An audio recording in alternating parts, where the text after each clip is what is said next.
સુરતના સણિયા હેમાદ ગામમાં ભારે વરસાદથી ફરી પાણી ભરાયું હતું। દર વર્ષે ગામમાં ખાડીપુરનું પાણી ભરાય છે, જેથી લોકોમાં રોષ જોવા મળી રહ્યો છે। આ ગામમાં કડોદ માંડવી વાલક ગામનું પાણી ગામમાં આવે છે। ઉપરવાસમાં વરસેલા વરસાદની પાણીની આવક ખાડી મારફત આવે છે, જેથી ચાંસવારે પાણી ભરાઈ જતું હોવાથી ખોડિયાર માતાના મંદિર પાણીમાં ગરક થઈ રહ્યું છે।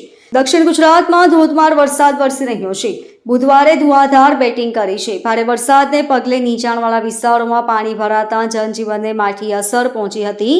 સણિયા હેમાદ ગામમાં 7 ફૂટ પાણી ભરાયું હતું। દર વર્ષે ગામમાં ખાડીનું પાણી ભરાય છે। કડોક માંડવી વાલક ગામનું પાણી ગામમાં આવે છે। ઉપરવાસમાં વરસેલા વરસાદની પાણીની આવક ખાડી મારફત સુરત આવે છે।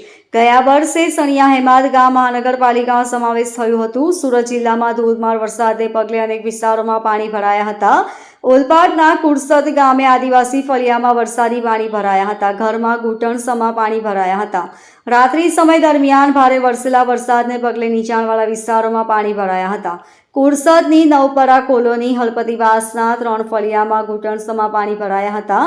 ઘરોમાં પાણી ફરી વળતા ઘર વખરીને ભારે નુકસાન પહોંચ્યું હતું। ઘરોમાં પાણી ફરી વળતા લોકોને ભારે હાલાકી ભોગવવી પડી હતી। Bureau report LK star news Surat.